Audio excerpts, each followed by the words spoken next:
সাধারণ বোমা হলে একরকমের ব্যাপার, এটা যেহেতু ইম্প্রোভাইজ ডিভাইস ইউজ করে এই বোমাটা করা হচ্ছে বা ইতিমধ্যে কয়েক জায়গায় একই রকম পাওয়া যাচ্ছে বলে বলছে আমাদের গোয়েন্দা সূত্র, কারণ আমরা তো যতটুকু তথ্য পুলিশের কাছ থেকে জানতে পারছি অতটুকুই, আমরা তো আর অত বেশি ক্লিয়ারলি জানতে পারছি যতটুকু। কিন্তু এখানে মঞ্জুব আরেকটা বিষয় যে আমরা দেখছি যে ঢাকার আশপাশের এলাকা যেমন সাভারের এই বোমার বিস্ফোরণ বা বোমা সদৃশ বস্তুও পাওয়া গিয়েছে, কয়েকজন আটকও হয়েছে, এবং আমরা বিভিন্ন সময় দেখছি যখন ঢাকাতে রাজনৈতিক আন্দোলন সংগ্রামের প্রেক্ষাপট তৈরি হওয়ার আগে ঢাকার আশপাশের এলাকাগুলোতে অপরাধীদের একটা আশ্রয় হিসাবে তারা বেছে নেয়, এবং এবারের এই বাস্তবতা কি কোনো কিছু ইঙ্গিত করে কিনা? এখানে যেটা হচ্ছে যে প্রথমত কয়েকটা জিনিস, একটা হচ্ছে যে আতঙ্ক তৈরি করার জন্য কেউ করতে পারে, জি ঠিক আছে, কারণ একটা আতঙ্ক তৈরি হলে আতঙ্কের মাঝ দিয়ে অন্য কিছু করা সহজ হতে পারে। দ্বিতীয় ঘটনা ঘটছে যে এটা একটা টেস্ট ম্যাচও হতে পারে, যে আমরা একটু টেস্ট করে দেখি কি পরিস্থিতি, কি রেসপন্স পাওয়া যায়। যদি দেখা যায় যে গোয়েন্দা সংস্থা খুব গুরুত্ব দিচ্ছে না, পুলিশ তেমন বেশি ইনকোয়ারি করে কিছু করতে পারছে না, তখন এটা প্রবণতা বাড়তে থাকে। এখন যদি ধরেন পরিস্থিতিটা এমন হয় যে পুলিশ সিরিয়াস লেভেলের মানে ইনভলভমেন্টের মাধ্যমে, তাদের চেষ্টার মাধ্যমে তারা কিছু রিয়েল সিনারিওটা তুলতে পারলো, যেটা ডাক্তার সায়ন্ত বলেছেন যে আমরা কিন্তু প্রত্যেকবারই দেখেছি এই জিনিসটা নিয়ে কিন্তু এক ধরনের ক্যামোফ্লেজ হয়, কেউ কেউ মনে করে যে এটাকে একটা থার্ড পার্টির আকারে দিকে এটা ঠেলে দেয়। যেমন ধরেন এখন যদি আমরা কনস্পিরেসি থিওরির আলোকে বলি, আমরা সরকারকে দোষারোপ করতে পারি যে সরকার হয়তো একটা নিজেদের পরিস্থিতি, গ্যাসের দাম, বিদ্যুতের দাম নিয়ে তারা ক্রাইসিসে আছে, হ্যাঁ, তারপরে ব্যাংকগুলো খালি হয়ে আছে, নানা ধরনের পরিস্থিতি আছে, সরকার হয়তো এটা দৃষ্টি সরানোর জন্য এই ধরনের মানে কাজ করতে পারে, এটা কিন্তু এক ধরনের ব্লেম আমরা দিতে পারি।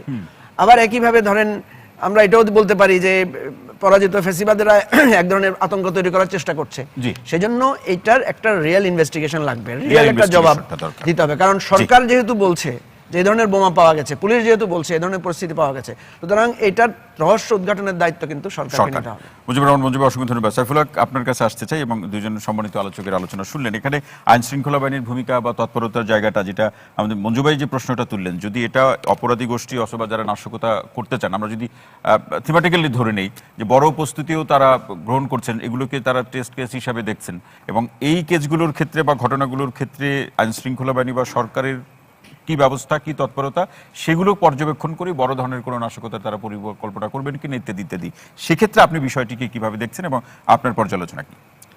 আপনাকে ধন্যবাদ, আর সম্মানিত আলোচক বৃন্দ আর দর্শক শ্রোতা যারা আপনারা দেখছেন, আপনাদেরকেও শুভেচ্ছা। ইতিমধ্যে আমাদের দুজন সম্মানিত আলোচক যা বললেন, তো সেটার মধ্যে আলোচনা অনেকখানি বেরিয়ে এসছে। প্রথমত মনে করি যে এটা তো গোয়েন্দা বিভাগের দায়িত্ব, আইন শৃঙ্খলা বিভাগের দায়িত্ব, এটার পেছনে কারা আছেন, যেটা আমরা দেখছি সেটা সামনে একটা দেখা, এর পেছনে যে একটা রাজনৈতিক কোনো উদ্দেশ্য আছে, কোনো তৎপরতা আছে, সেটা নিয়ে সম্ভবত বড় কোনো প্রশ্ন নেই, কিছু একটা আছে, সেটা উইদিন হতে পারে, এক্সটার্নাল জায়গা থেকে সেটা হতে পারে। তো অতীতে এই ধরনের ঘটনা হয়েছে, প্রথম দিকে আমরা খুব বেশি আমলে নেইনি, পরবর্তীকালে অনেক বড় বড় ঘটনা এখানে সংঘটিত হয়েছে। আবার একই সাথে এটাকে রাজনৈতিকভাবে, প্রতিপক্ষকে আপনি রাজনৈতিকভাবে মোকাবেলা করতে না পেরে একদিকে অ্যাটেনশন ডাইভার্ট করা, আরেকটা হচ্ছে একটা অস্থিতিশীল অবস্থা তৈরি করবার যে পায়তারা, তো সেগুলো আমরা অতীতে অনেকগুলো ঘটনা এরকম আমরা দেখেছি, মানুষের মধ্যে একটা বিভ্রান্তি, একটা অস্পষ্টতা তৈরি করবার ক্ষেত্রে। তবে এখানে এটা বাড়তে থাকলে মানুষের মধ্যে জন আতঙ্কের জায়গাটা তৈরি হবে। আমাদের আইন শৃঙ্খলা এখনো আপ টু দ্য মার্ক আমরা আসতে পারিনি। সরকারের বড় দায়িত্ব গত 6 মাসের যেটা বড় বড় চ্যালেঞ্জ, জীবন জীবিকা নিশ্চিত করা, জানমালের নিরাপত্তাকে হেফাজত করা, এটা নিশ্চিত করা, সেখানে যদি এরকম বোমার একটা আতঙ্ক যদি তৈরি হয়ে থাকে, তাহলে কি তার মানে হলো সরকারকে কোনো না কোনোভাবে অস্থিতিশীল করবার জন্য, যেটা বললাম ভেতর থেকে বা বাইরে থেকে এ ধরনের কারা আছেন, এটা মনে করি এটা স্কোয়ারলি ব্যাপারটাকে এটাকে দেখা দরকার। কিন্তু আইন শৃঙ্খলা পরিস্থিতির ক্ষেত্রে তো আইন শৃঙ্খলা বাহিনী বলছে যে তারা আগের থেকে ভালো আছে, পরিস্থিতি আগের থেকে অনেক ভালো, ইত্যাদি ইত্যাদি কথাগুলো তারা বলেন। কোনো অসুবিধা নেই, তো ভালো থাকলে আমরা তো ভালোই দেখতে চাই, কে না ভালো দেখতে চাই, আমরা তো ভালোটা আমরা দেখতে চাই, কিন্তু এখন ভালোর মধ্যে আমরা ইতিমধ্যে এই ধরনের ঘটনা যদি বাড়তে থাকে, একটা জন আতঙ্ক তৈরি, এই ধরনের ঘটনার প্রথম রাজনৈতিক উদ্দেশ্য কি? প্রথম থাকে একটা আতঙ্ক তৈরি করা, সরকার দিক বিদিক একটা নানা দিকে দৌড়াতে থাকে, এটার জন্য আসল জায়গাটা অনেক সময় ডাইভার্ট হয়ে যায়, এটা থাকে। তারপরে যেটা গুরুত্বপূর্ণ, যদি রাজনৈতিক অর্থে বলি, ডিসেম্বরের যাদের ফেরার ঘোষণা আমরা দেখলাম এবং যারা বাংলাদেশকে রাজনৈতিকভাবে একটা অস্থিতিশীল পরিবেশ যারা তৈরি করতে চান, জি, এবং ইতিমধ্যে আমরা এর আগে নির্বাচনের আগে অনেকগুলো চোরাগোপ্তা আমরা মিছিল, হামলা এটা ওটা দেখেছি। এটার সাথে এর কোনো সম্পর্ক আছে কিনা এটাকে যেমন খতিয়ে দেখা দরকার। আমাদের ভেতরেও 24-এর গণজাগরণ গণঅভ্যুত্থানের পরে আমরা এরকম বেশ কিছু কিছু উগ্রবাদী তৎপরতাও কিন্তু আমরা বিভিন্ন গণমাধ্যমের ভেতরে, এই শব্দটাও গণমাধ্যমেরই দেওয়া, যে শব্দগুলো আমরা দেখছি, তো তাদেরও কোনো তৎপরতা জায়গাটা আছে কিনা এগুলাকে বিবেচনার মধ্যে এগুলোকে নেওয়া কোনো সম্ভাবনাকেই কোনো আশঙ্কাকেই বাদ দিয়ে বিবেচনা করা উচিত হবে না। পুরো ব্যাপারটা স্কোয়ারলি দেখেন এবং এর দ্বারা রাজনৈতিক জায়গাটা কি, এর আশু কি, মধ্যমেয়াদী কি, দীর্ঘমেয়াদী লক্ষ্যটা কি হতে পারে, এগুলোকে সামগ্রিকভাবে বিবেচনা করে সরকারকে পেশাদারি দক্ষতা নিয়ে বাহিনীগুলোকে এখন থেকেই সর্বোচ্চ উদ্যোগটা নেওয়া দরকার। জি, সাইফুল হক, আপনাকে অসংখ্য ধন্যবাদ। অ্যাডভোকেট আতিকুল ইসলাম আসতেছে আপনার কাছে প্রশ্নটি এরকম। একটা ছোট আতিকুর রহমান, সরি, আরেকটা প্রশ্ন এর সঙ্গে গুরুত্বপূর্ণ। যে মুহূর্তে ধরেন একটা নির্বাচিত সরকার 6 মাস এসছেন, এই 16 তারিখে 6 মাস হবে, যেখানে সরকারকে মানুষের মধ্যে আস্থাটা ফিরিয়ে আনাটা সরকারের জন্য বড় ধরনের একটা রাজনৈতিক চ্যালেঞ্জ, এবং যেখানে সরকার externally FDI, foreign direct investment আনবার জন্য বহুমাত্রিক তৎপরতা চলছে।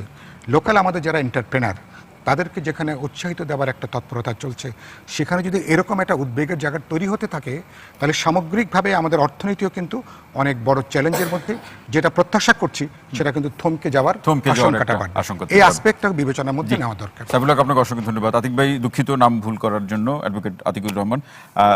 প্রশ্নটি এরকম, যেটি আমাদের যেখানে সাইফুল হক, মঞ্জু ভাই সহ আমাদের শান্ত ভাই বললেন, তিনজনই বলেছেন যে এর পিছনে একটা রাজনৈতিক উদ্দেশ্য থাকতে পারে, এবং সেই উদ্দেশ্য আমরা যদি একেবারে এরকমও বলি যে খোলা মনে যদি প্রশ্নটা রাখি, আমাদের মঞ্জু ভাই বলছিলেন যে অনেক সব বিগত দিনে আমরা দেখেছি যে মনস্তাত্ত্বিকভাবে মনোযোগকে অন্য খাতে প্রবাহিত করার ক্ষেত্রে যারা সরকারে ছিলেন, সেই ফেসিবাদ সরকার, তারা এই ধরনের ঘটিয়েছেন, এই অভিযোগগুলো আছে। পাশাপাশি প্রশ্নটা তুলেছেন মঞ্জু ভাই, সেই প্রশ্নটাও আপনার কাছে রাখলাম।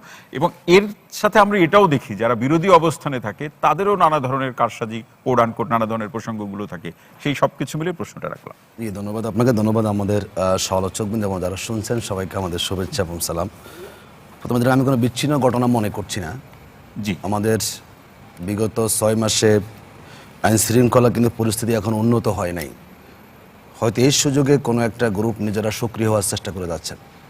দেখুন, বিগত ফ্যাসিবাদের আমলতে আমরা জঙ্গি নাটক দেখেছি, নানা নাটক। লোকজনকে লম্বা সময় ডিবি অফিসে গ্রেপ্তার করে রাখা হতো, এরপরে তাকে আবার নিয়ে এসে কোনো বাড়িতে নিয়ে এসে তাকে আবার সেখানে ঘেরাও করে জনগণকে ভিন্ন মেসেজ দেওয়ার চেষ্টা করা হতো। আমরা মনে করি যেহেতু ফ্যাসিবাদের আমল তো এখন আর নাই, এবং ফ্যাসিবাদের সে রাজনৈতিক কূটকৌশলও মনে করি এখন নেই।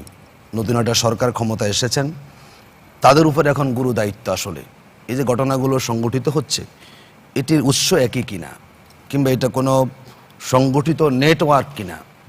দেখুন, আমি বলছিলাম ঢাকার পার্শ্ববর্তী এবং যেগুলো আমাদের শিল্প এলাকা, খেয়াল করতে হবে কিন্তু, মানে যে জায়গাতে বিদেশিরা ইনভেস্ট করে আমাদের পোশাক শিল্প, সেগুলো কিন্তু টার্গেট করা হয়েছে। এখানে অনেক সময় দেশের ভিতরে একটা গ্রুপ থাকতে পারে, আবার এখানে আন্তর্জাতিক ষড়যন্ত্রকে কিন্তু উপেক্ষা করার কোনো সুযোগ নাই। কারণ আমাদের বাংলাদেশটা আসলে এমন একটা জায়গাতে আছে না, বাইরের ষড়যন্ত্র থাকলে, বাইরের ষড়যন্ত্র তো আসলে তারা এসে ঘটনা সৃষ্টি করেন না, দেশের মধ্যে থেকে লোক ভাড়া করে তারা ঘটনা সৃষ্টি করেন। আমাদের বাংলাদেশটা এখন যে জায়গাতে আমরা আছি রাজনৈতিকভাবে, বিগত 15 বছর যারা বাংলাদেশের ক্ষমতায় ছিলেন তাদেরকে একটা রাষ্ট্র পুরোপুরি সমর্থন দিয়ে গিয়েছেন। এদেশের জনগণ না চাইলেও তারা চেয়েছেন, ভোটে জনগণ না আসলেও তারা ভোটকে স্বীকৃতি দিয়েছেন। তাদের এখন বলা যায় পুরো শক্তিটাই কিন্তু ওখানে অবস্থান করছে, এবং বাংলাদেশের গণতান্ত্রিক যেটা নতুন যাত্রা মনে করি শুরু হয়েছে, তারা এটাকে ধারণ করতে পারছেন না। কোনো না কোনোভাবে আবার হয়তো সেই শক্তিটাকে বাংলাদেশে তারা নিয়ে আসার জন্য পরিকল্পনা করছেন। 2-1 দিন আগেই সেই দেশের বড় একজন কর্মকর্তা বাংলাদেশে এসেছে, আমরা জানি না এগুলো কোথায় কীভাবে হচ্ছে। আমরা মনে করি এখানে সরকারের দায়িত্ব, সরকারের গোয়েন্দা সংস্থা আগে থেকে জানতো কিনা, এটা একটা মৌলিক বিষয়, কিন্তু জানতো কিনা তারা, যদি না জেনে থাকে দ্রুত সময়ে ঘটনাতে কারা সম্পৃক্ত আছেন। আমরা কারো উপরে দোষারোপ করতে চাই না, আমরা রিয়েল ঘটনা জানতে চাই।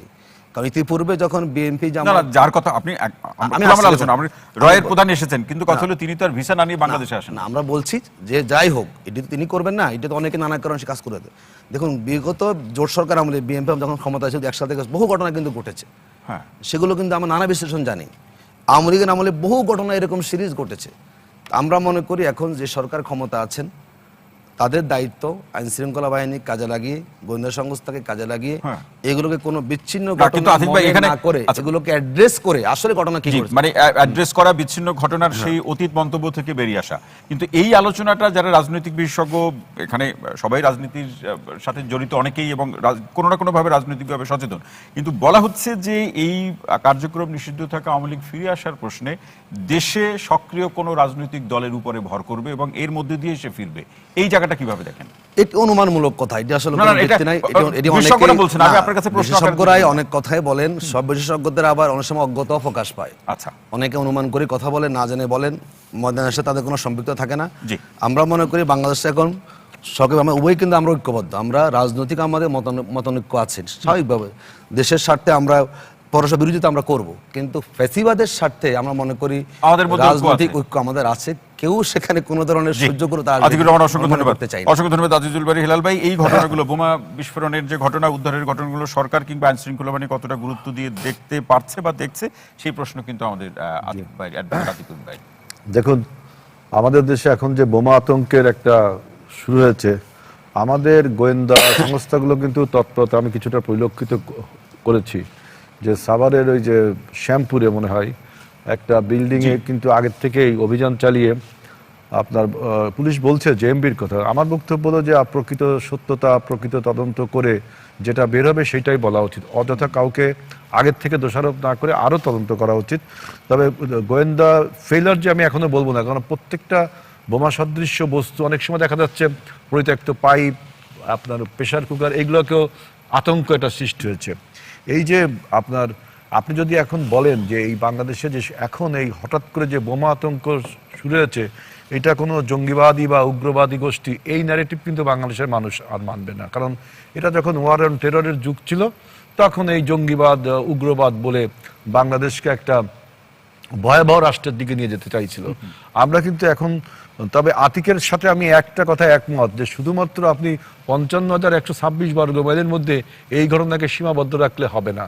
কারণ আপনাকে যে আরো অধিকতর বিচার বিশ্লেষণ করা উচিত, যে আজকে আমাদের দেশে হঠাৎ করে যে এই যে বোমা আতঙ্ক হচ্ছে, আমরা জানি সাধারণত বোমা আতঙ্ক হয় যখন রাজনৈতিক উত্তেজনা থাকে, রাজনৈতিক সহিংসতা থাকে, হরতাল, প্রোগ্রাম, মিছিল, মিটিং, এরকম কোনো অবস্থা কিন্তু বাংলাদেশে এখন নেই। যদিও বিরোধী দলগুলো বিভিন্ন সময় হুমকি দিচ্ছে, তার জন্য আমি বলতে পারি না যে এই ঘটনাগুলো তারা এই বোমা ঠোমা বানাচ্ছে, এটা আমি এত সহজে বলতে পারি না। সুতরাং আমি বলতে পারি যে রাজনৈতিক উত্তেজনা এখন হয়তো কথাই বার্তায় আছে, কিন্তু মাঠে এরকম উত্তেজনা এরকম নেই। সুতরাং আবার আপনি জঙ্গিবাদ, উগ্রবাদ এই ন্যারেটিভও কিন্তু দিতে পারবেন না। মাঠে কিন্তু তারা সচিবালয় ঘেরাও করেছে, লং মার্চের ঘোষণাও দিয়ে রেখেছে। এইগুলো একটা এটা ৫-৬ মাসের সরকারের বিরুদ্ধে এইভাবে বললে এটা একটা রাজনৈতিক আপনার বালখিল্যতা হয়। ৫-৬ মাসের মধ্যে রাজনৈতিক সরকারকে এরকম লং মার্চ, তারপরে সরকারকে ফেরত দেবো, এইগুলো রাজনৈতিক একটা বালখিল্যতা, এইগুলোকে আমি এত ধর্তব্যের মধ্যে আনছি না। আমি যেটা বলছি যে আমাদের গোয়েন্দা সংস্থাগুলো তৎপর রয়েছে, এটা একটা ইম্পর্টেন্ট। আপনি হঠাৎ করে কারা করলো একজনকে ট্যাগ লাগিয়ে দিতে পারেন না, তাহলে কিন্তু প্রকৃত অপরাধী তারা কিন্তু পার পেয়ে যাবে। আপনি এখন যদি বলেন যে বিরোধী দলগুলো এগুলো করছে, তাহলে কিন্তু আপনার ওই পরাজিত শক্তিরা এই সুযোগটা নিবে। আবার যদি বলেন পরাজিত শক্তিরা করছে, তাহলে কিন্তু ওই যে আতিক যেটা বললো যে আমাদের বিয়ন্ড দ্য বর্ডার, মানে আমাদের সীমান্তের বাইরে সারা পৃথিবী গ্লোবালি যারা এই অপরাধ চক্রের সাথে জড়িত হয়, তারা কিন্তু সুযোগ পেয়ে যাবে।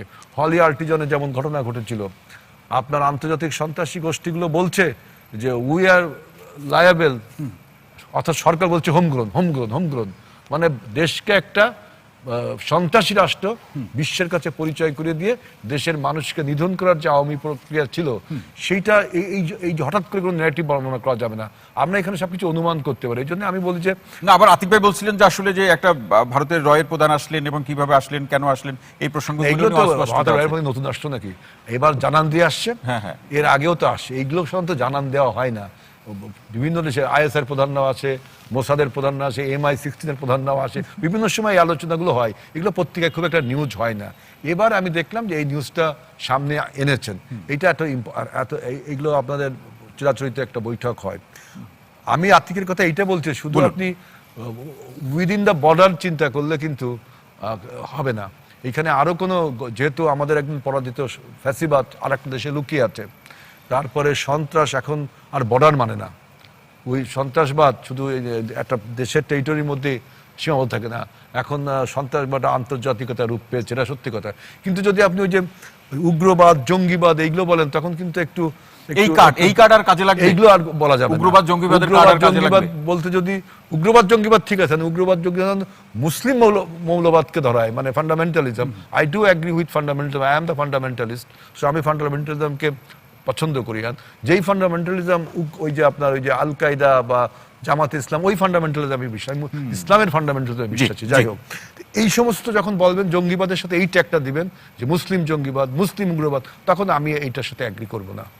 সুতরাং এই জঙ্গিবাদ, উগ্রবাদ এই কার্ডগুলো এখন আর আমাদের সরকারকেই প্রমাণ করতে হবে।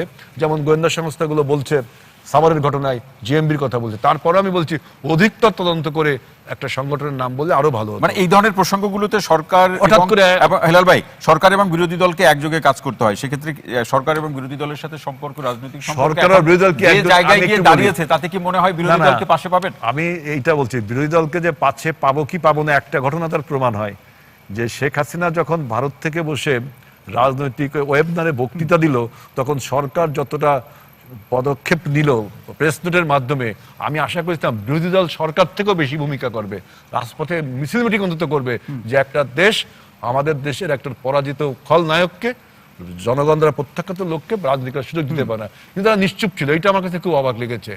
অবশ্যই বোমা হামলার ব্যাপারে আতিকের কথাকে আমি সাপোর্ট করি যে সবাই মিলে এটা আপনার মোকাবেলা করা উচিত।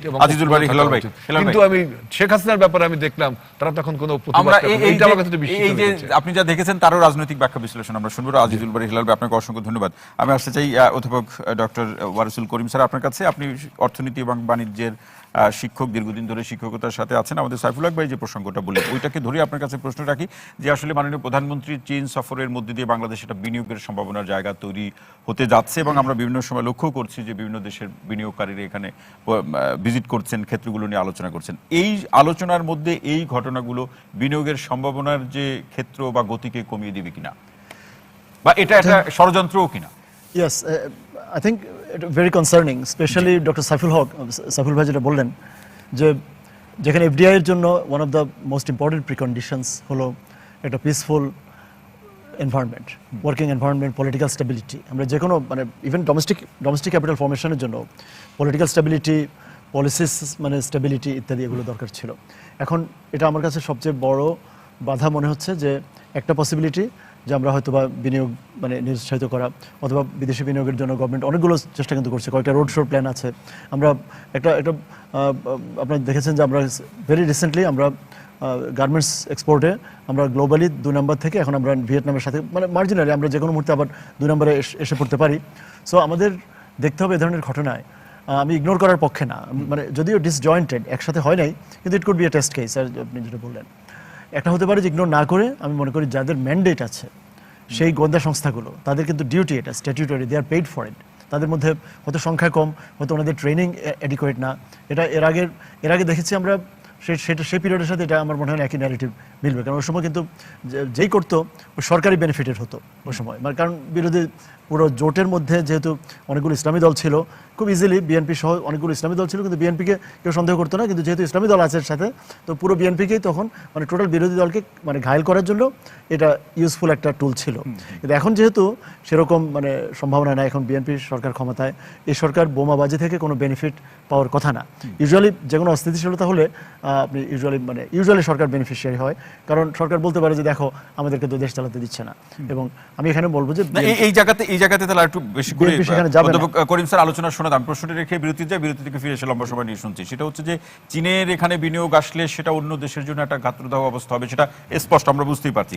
তো সেখানে এক্সটার্নাল কোনো কনস্পিরেসি, যেটা বাইরে থেকে, দেশের বাইরে থেকে কোনো ষড়যন্ত্র, এবং সেই ষড়যন্ত্রে আমার দেশের এই ষড়যন্ত্রের ফাঁদে দেশের কেউ পা দিচ্ছে কিনা, রাজনৈতিক মহলে বা অঙ্গনের যে অন্ধকারের যে বাস্তবতা আছে সেখান থেকে কোনো ধরনের এই ধরনের পরিস্থিতিগুলো তৈরি হচ্ছে কিনা, এগুলোই আপনার কাছে প্রশ্ন আকারে রেখে যাও।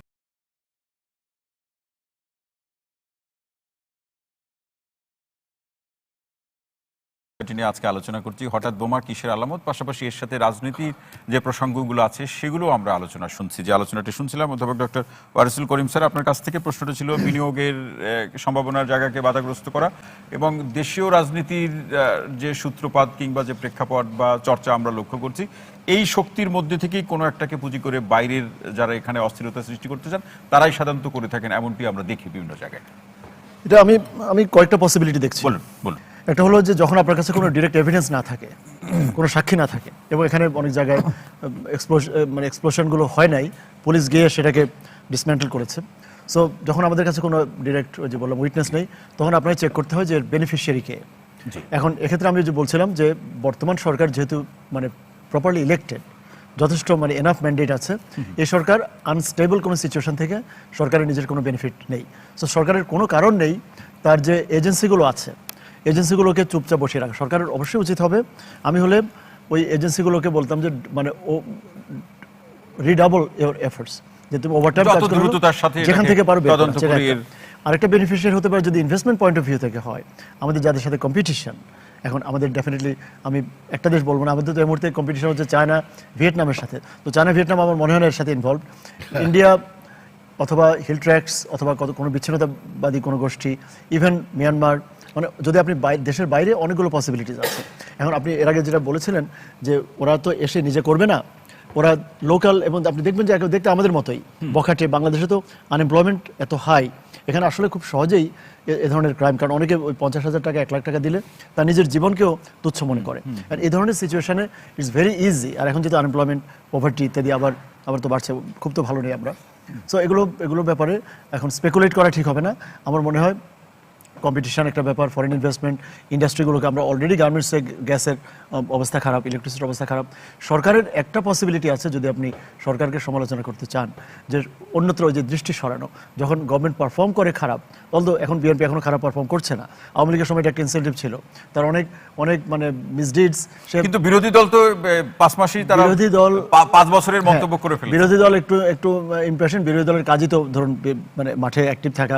আমি মনে করি যে সরকারকে আরো টাইম, স্পেশালি 6 মাস তো কোনো সময় না, মিনিমাম 2 বছর সময় দেওয়া উচিত। যে কিন্তু সরকার দায়িত্ব আছে এখানে, সরকার দুই কেন, আমি তাকে 5 বছরে দেবো। সরকার তো স্ট্র্যাটেজি দিতে হবে আমাকে বলতে হবে যে ধরুন আমরা আটকা পড়ে আছি, যে এখন বেরোতে পারবো না, কিন্তু তুমি সকাল হলে যে আমরা ফায়ার সার্ভিস কল করেছি, প্লাম্বার কল করেছি, কেউ না কেউ আসবে। সরকার কিন্তু অনেক জায়গায়, যেমন ইন্ডাস্ট্রি বলুন, ব্যাংকিং বলুন, রিফর্মগুলা, ইনস্টিটিউশনাল রিফর্ম, অনেক ব্যাপারে এখনো কোনো ডিটেইল কৌশলপত্র আমাদের কাছে। কিন্তু সেটা ঠিক আছে, আমি এই প্রসঙ্গে আপনার সাথে একমত, কিন্তু আমি না সম্মানিত আলোচকরা একমত হবেন। কিন্তু বাংলাদেশের চর্চাটা হচ্ছে যারা সরকারে থাকেন তারা কখনোই সংকটের পিছনে কারণগুলো বলেন না। পিছনে কারণ হচ্ছে রাজনীতি বা মনস্তত্ত্ব হচ্ছে বললে জনগণ মনে করবে সরকার বা রাষ্ট্রের সংগঠনগুলো দায়িত্ব পালন করতে পারছে না। কিন্তু এটা এই মানসিকতা থেকে তো আমাদের বেরিয়ে আসা প্রয়োজন। এটা তো 5ই আগস্টের পরের বাংলাদেশ কিন্তু ডিফারেন্ট হওয়ার কথা। এখন different police, different intelligence, different NSI, different DGFI.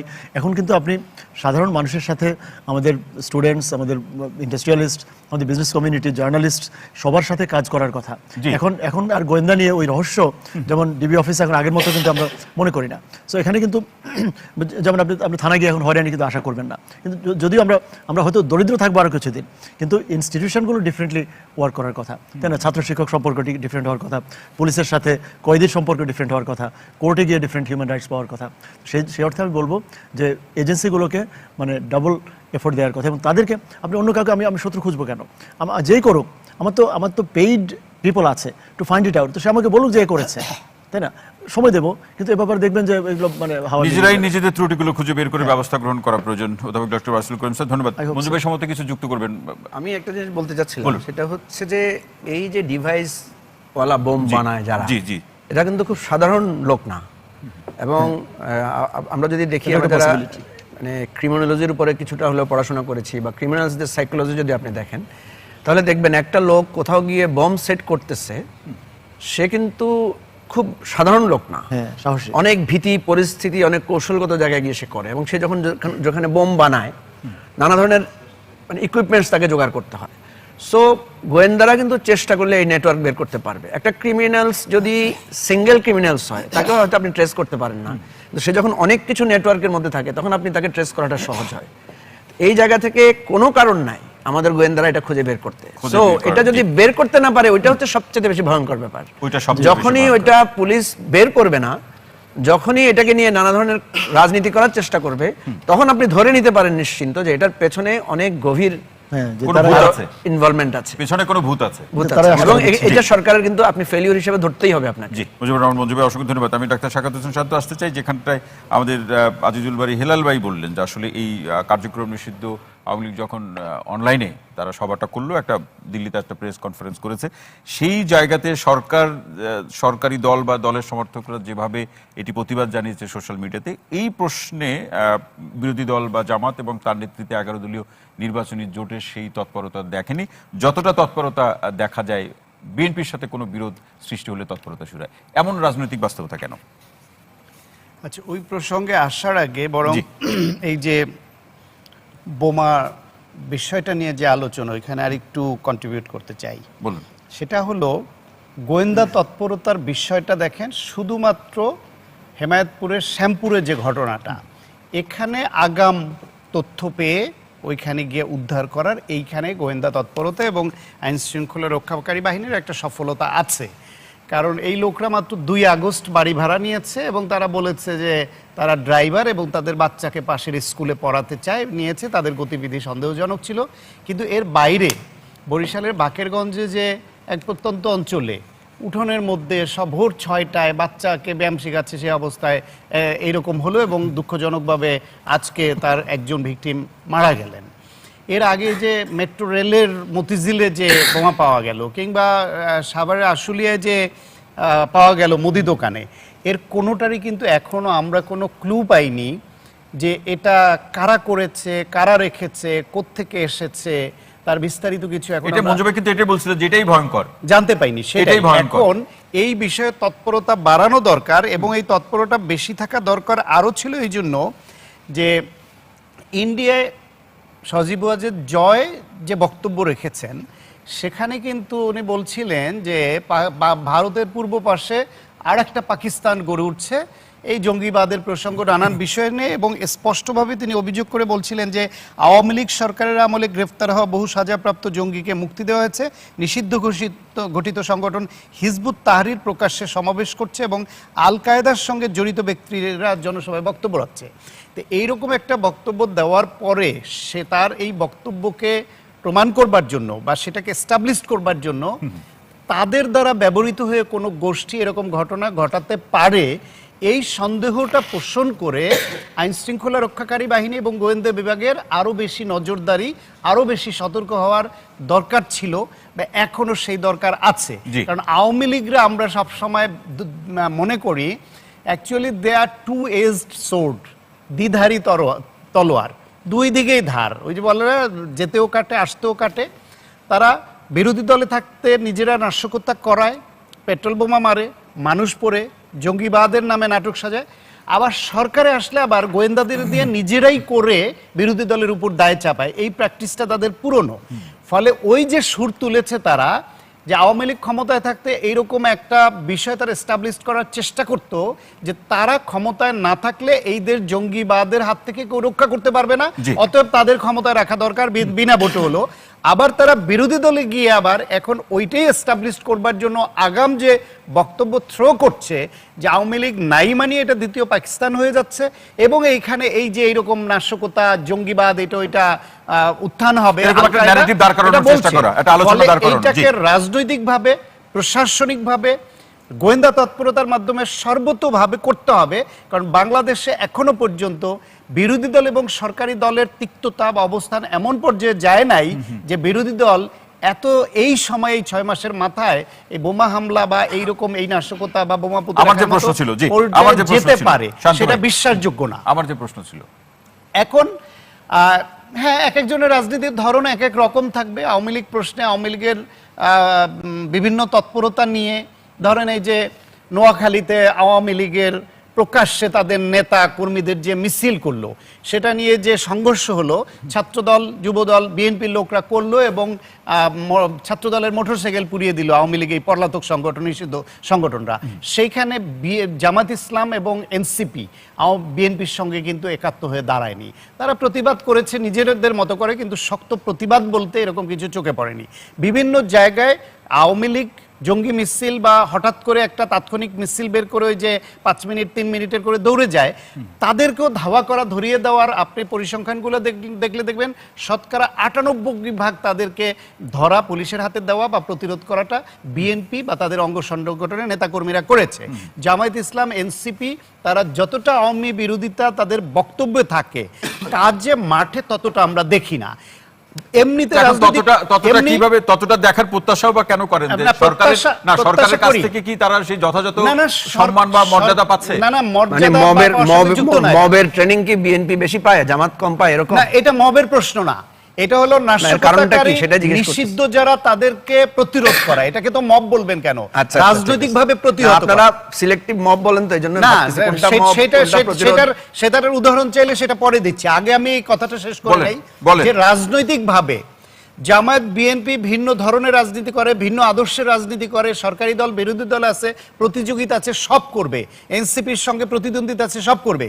কিন্তু যখন পতিত ফ্যাসিবাদের পুনরুত্থান বা আবার ফিরে আসার প্রশ্ন দাঁড়াবে বা তারা মিছিল করতে নামবে, তারা এদেশে নাশকতা করবে, তখন তো ওই মানবিমানের জায়গা নাই যে আমাদের কতটুকু মর্যাদা দিল বা না দিল। তখন সম্মিলিতভাবে তাদেরকে রাজনৈতিকভাবে প্রতিহত করতে হবে। ঠিক আছে, আপনার প্রত্যাশার জায়গাতে আমরা একমত, কিন্তু এটা তো খুবই কঠিন কাজ। কঠিন না, এটা খুব সহজ কাজ। কারণ হলো আপনি মনে করেন এক দলের মধ্যে তো উপদলীয় কোন্দল থাকে, এক দলের মধ্যে পদের আকাঙ্ক্ষা নিয়ে খুনোখুনি পর্যন্ত হয়ে যায় অনেক দলে, এক দলের মধ্যে গ্রুপ নানান দ্বিধা বিভক্ত থাকে, কিন্তু তাই বলে দলের সামগ্রিক স্বার্থের প্রশ্নে তারা দাঁড়িয়ে যায় না, নির্বাচনের সময় দাঁড়ায় না।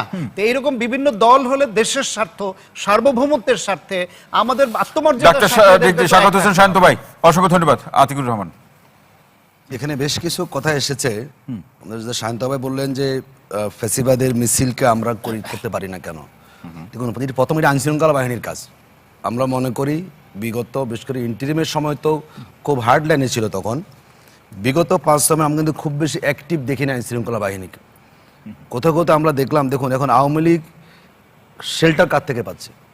আমরা দায়িত্ব নিয়ে বলছি, বাংলাদেশের কোথাও জামাত শিবিরের কাছ থেকে 1% শেল্টার আওয়ামী লীগ পাচ্ছে না। তা সেটা পাচ্ছে না, বিভিন্ন খুঁজে দেখলাম, বিভিন্ন ওয়ার্ড পর্যায়ে, ইউনিয়ন পর্যায়ে বিভিন্নভাবে নানা সুবিধা নিয়ে কিন্তু কোনো না কোনো পক্ষ, এবং এর অভিযোগটা সরকারি দলের পক্ষেই বেশি, নানা কারণে তারা শেল্টারটা পাচ্ছেন। দ্বিতীয় হচ্ছে, যেটি আলোচনা এসেছে যে আমরা পৃষ্ঠপোষকতা করছি কিনা। দেখুন, জামাত ইসলামী যখন ইন্টারিমের সময় নিষিদ্ধ নিয়ে আলোচনা চলছে, জামাত তখন মাঠে সক্রিয় ছিল, আমরা সেখানে সমর্থন জানিয়েছিলাম। আমরা তখনও কিন্তু খুব বেশি দৃশ্যমান বক্তব্য পাইনি। ওনারা বলেছেন যে আমরা কোনো দল নিষিদ্ধের পক্ষে না। বর্তমান আইনমন্ত্রী বলেছেন যে ইন্টারিমের সময় জামাত পিটিশন দিয়েছিল নিষিদ্ধের ব্যাপারে, বলছে আমি কোনো দল নিষিদ্ধের পক্ষে আমি না। তিনি কিন্তু বাংলাদেশে এখন আইনমন্ত্রী হয়েছেন। যেটা হেলাল ভাই বলেছেন যে বিরোধী দল আমরা আসলে বলি না। দেখুন, 5ই আগস্ট পর্যন্ত প্রতিটা দিন যত সভা হচ্ছে বিরোধী দলের প্রত্যেকটা সভা আমরা বিচারের কথা বলছি যে ফ্যাসিলিটি বিচার হইতে হবে। দেখুন, দুবাইতে অ্যারেস্ট হলেন কে? বেনজির আহমেদ সাহেব। আমরা শুনলাম সরকার ওনাকে অ্যারেস্ট করেছে ইন্টারপোল দিয়ে। যে সরকার অ্যারেস্ট করাই থাকেন, তাহলে তিনি বের হলেন কিভাবে? দেখুন, আমরা তখন বলেছিলাম যে সরকার এখন ক্রেডিট নেওয়ার চেষ্টা করছে, কিন্তু আলটিমেটলি বেনজির আহমদকে সরকার বন্দি রাখতে পারে, তাই তো হয়েছে সেখানে। ওনারা এখন কাকে নিয়োগ দিচ্ছেন, কি করবেন না করবেন, কিন্তু আর বেনজির আহমেদকে বাংলাদেশের আনার সরকার তো বলছে তাদের চেষ্টা করেছেন, সফল হন নাই। এখন এটা তো এক ধরনের ব্যর্থতা, আপনি সফল হতে পারেন নাই, আপনি চেষ্টা করেছেন কিন্তু সে বের হয়ে চলে গেছে। দ্বিতীয় হচ্ছে, দেখুন আমাদের 11 দলীয় ঐক্য কেন্দ্র ট্রাইব্যুনালের সামনে আমরা কর্মসূচি পালন করেছি। আমরা এখন পর্যন্ত আসলে আমরা আশা করেছিলাম যেটা দিবালোকের মতো সাক্ষ্য প্রমাণ স্পষ্ট আছে যে আমরা প্রতিদিন আপডেট পাবো ট্রাইব্যুনালের কোন অবস্থা আছে, সে আপডেট কিন্তু পাচ্ছি না। আমার কাছে মনে হচ্ছে দৃঢ়গতি কিন্তু ট্রাইব্যুনালের বিচারে চলতেছে। এই বিচারটা আদৌ কবে শেষ হবে এই ধরনের কিন্তু কোনো আশা জাগা নিয়ে কোনো কিছু আমরা সেখান থেকে পাচ্ছি না। তো আমাদের কাছে মনে হচ্ছে ফ্যাসিস্টের ব্যাপারে যেহেতু ক্ষমতা কিন্তু এখন বিএনপি আছে, তাদের দায়িত্বটা কিন্তু বেশি। বিরোধী দল আমরা বলতে পারবো, তারা তো বলছে বিচার হবে, বিচারের প্রশ্ন বিচার হবে, কিন্তু জনগণ কি আসলে আস্থাটা পাচ্ছে? এটা বড় বিষয়। আপনি বলেন অনেক কিছু, সরকার তার অনেক গুণ কীর্তন গাইতে পারেন, কিন্তু সেই গুণ কীর্তন জনগণ রিসিভ করছে কিনা, আসলে জনগণ তার সুপার বিশ্বাস করছে কিনা। এখন পর্যন্ত আমি মনে করি বিগত 5-6 মাসে সরকারের যে পারফরমেন্স, ওনারা অনেক কথাই বলবেন, নানা কিছু বলবেন, সামগ্রিকভাবে যেই দিকগুলোতে ইন্টারিমের সময় অবস্থাটা ভালো ছিল ধরুন আমাদের গ্যাসের দাম বলেন, তেলের দাম বলেন, এগুলো কিন্তু তখন বাড়েনি। এই যে একটা মারাত্মক সংকট তৈরি হয়েছে, এই সংকট কিন্তু আমরা বিগত 1.5 বছরে পাইনি। তখন বলতেন যে ইলেকশন তাড়াতাড়ি হোক, আমরাও ইলেকশন চেয়েছি, সব সমাধান হয়ে যাবে।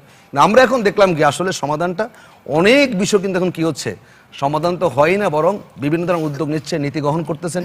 এগুলো সাংঘর্ষিক নীতি, অনেক নীতি এমন হচ্ছে যে ফ্যাসিবাদের আমলে যা হয়েছে এখন সেটাই চলছে। তো আমরা মনে করি রাষ্ট্রকে সোশ্যাল মিডিয়াতে আওয়ামী লীগ কার্যক্রম নিষিদ্ধ থাকা আওয়ামী লীগ যেদিন সভা করলো এবং যেটা দেখানো হলো সোশ্যাল মিডিয়াতে, সেই জায়গাতে হেলাল ভাই বলছিলেন আপনারা খুব বেশি নিশ্চুপ ছিলেন, চুপ ছিলেন। এখানে আমাদের ভূমিকা কি বলুন, কি ভূমিকা সেখানে থাকবে? প্রতিবাদ আমরা তো প্রতিবাদ করতেছি, প্রতিবাদ করতে করতে আমাদের গলা শুকিয়ে যাচ্ছে।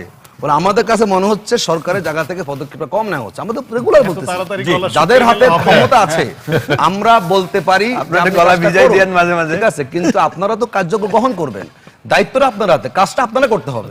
যদি সরকার সেখানে কাজটা না করে, আমরা যতই বলি আসলে কাজ সেখানে হবে না। আমরা মনে করি বিরোধী দল একটা কনস্ট্রাকটিভ ভূমিকা আমরা পালন করছি, আমরা গতানুগতিক অবস্থানে নই, তবে আমরা আওয়ামী লীগের মতো নই। বাংলাদেশের নতুন ধারার রাজনীতি বলি, আমরা পার্লামেন্টে কথা বলছি, রাজপথে কথা বলছি। এই দুই জায়গার সমন্বয়। আমাদের নেতা বলেছেন না যে জনতার যে পার্লামেন্ট, সেখানে কোনো টাইম লিমিট, সব কথা সেখানে বলা যায়, কেউ সুইচ অফ করতে পারে না। আমরা পার্লামেন্টে কথা বলেছি, যদি সেই কথা আমাদের কাজে না লাগে, যদি তারা সেখানে গুরুত্ব না দেয়, আমরা কথা বলবো, কারণ জনগণের পার্লামেন্টের কোনো অনিয়ন্ত্রিত কথা বলা যায় না। সেই কাজটা আমরা বলে জনগণ